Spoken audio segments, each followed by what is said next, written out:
this way. Again, my name is Michelle. Go ahead and have a seat. Thank you.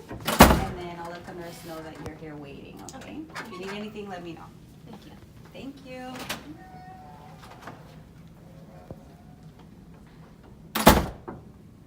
Come in. Hi, Hello. my name is Monica. I'll be your nurse today. Nice to meet How are you feeling? I'm feeling fine. How are you? Good.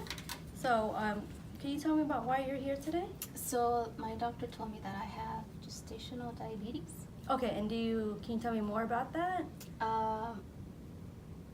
Sounded like my blood sugar is high.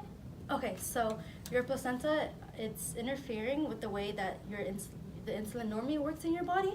So the insulin kind of lowers the blood sugar, but since the placenta is kind of interfering on the normal way it would work, it caused your sugars to be kind of irregular. Okay? Okay. So you're here today to learn how to check your blood sugar with your finger. And what's the best way you learn? Through seeing. Okay.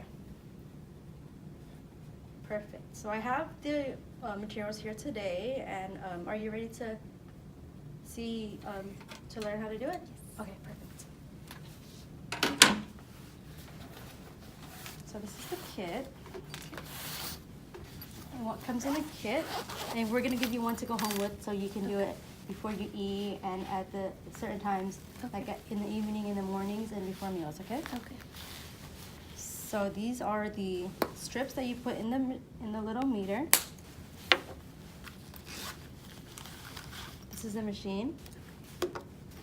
And this is the little lancet that you prick your finger with. You just twist and it comes off, and you just push down on your finger and it'll automatically come out and poke you. And then the kit will also come with alcohol wipes and gauze.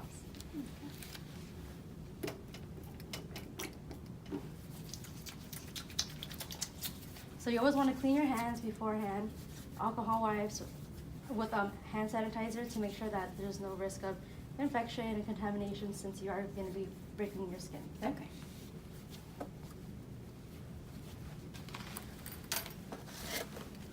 Do I have to wear gloves?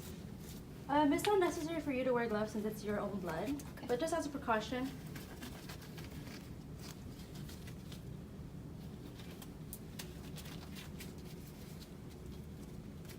And you always want to make sure that your fingers are warm, because if it's cold, then it's harder for the blood to come out. Okay. And then you're going to use your finger. You use your pointer finger, any finger you like, more likely on your less dominant hand, Okay. so it's not as irritating when you actually do it. Okay. And you're going to want to do it just at the top of the finger pad, okay? Okay. So first, if your hands are cold, then you can kind of direct your finger down and rub it like this a little bit to make sure it's warm. Okay. And then blood comes out. So first thing I like to do is turn the machine on. Mm-hmm. Insert the strip. And on the strip, you're gonna see that there's a part to insert it Mm-hmm. and a part to collect the blood. So the one with the strips, the 3 strips, is to insert it in the machine, and you collect the blood right here. You see that one little area? Yes. Okay. So you go ahead and put it in.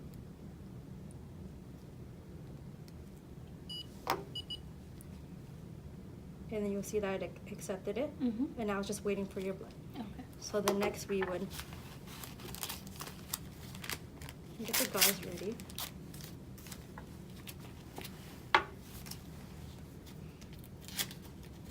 Clean your finger.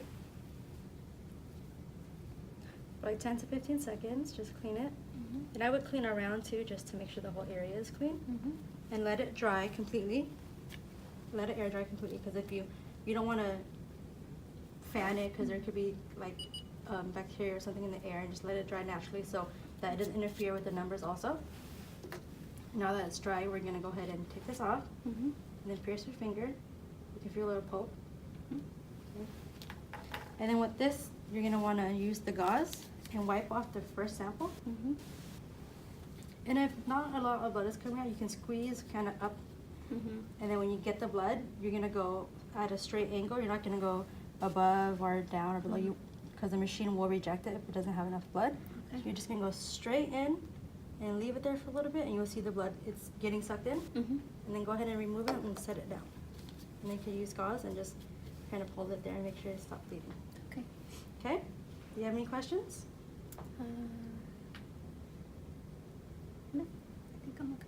You got everything? Yes. Okay, and there's also, if you need me to teach you again, and if you have family or someone here that can help you remember the steps or help you do it if you're not able to do it, then I can teach them also next time.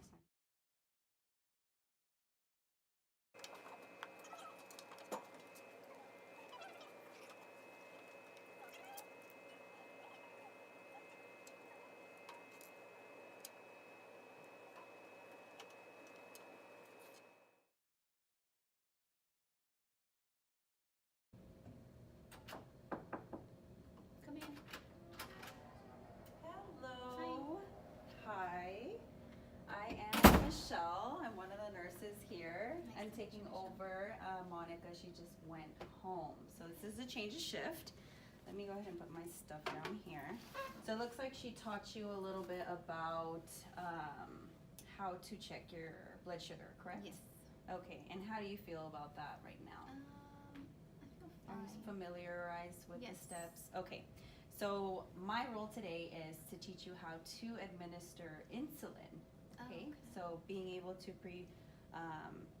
just draw up insulin in a syringe and administer it yourself. That way you can do it at home.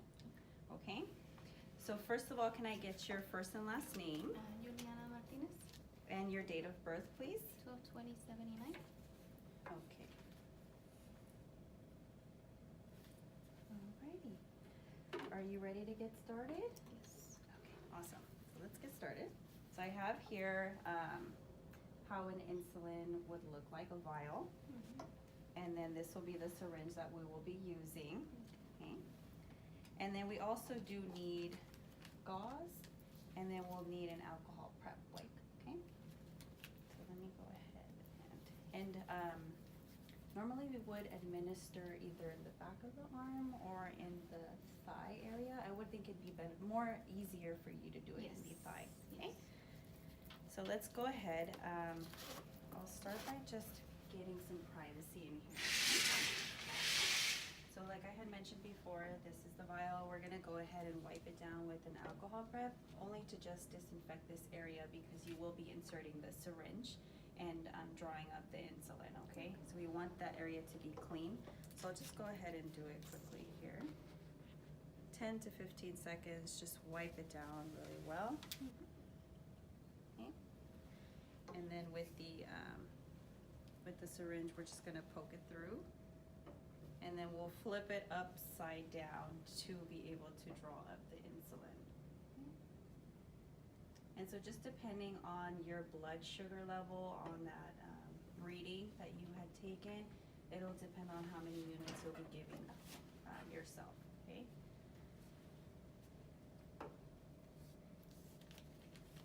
So let's go ahead and just expose a little bit of your thigh area. And then we'll be cleaning it down as well. Also 10 to 15 seconds. And what I like to do is just gather a little bit of your fat tissue. And then, get this here first. And then I'll gather around here, and then I'll just insert at 45-degree angle. And then push. And then you're done. And then with the gauze, we'll just be able to just cover it up. No Band-Aid? No Band-Aid. I think just giving it a couple of seconds, and there won't be any exposure or any openings. Okay.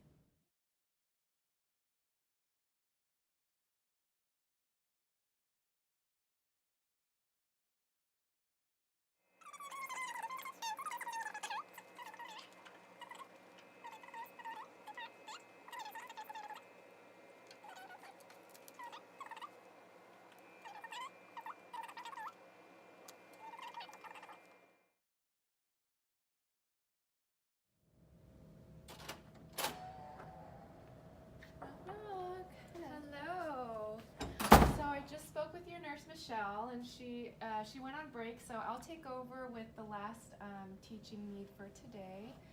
And when you have gestational diabetes, it's important to learn how to count your carbs. Because if you eat too much carbs, it can raise your blood sugar really high, which can put your pregnancy or the baby at risk. So I have an example here. And for meals, you want to shoot for between 30 to 60 grams of carbs. And for snacks, they should only be 10 to 15 grams, okay? So I'll give you a sample of our snack that we'll look at the nutrition label.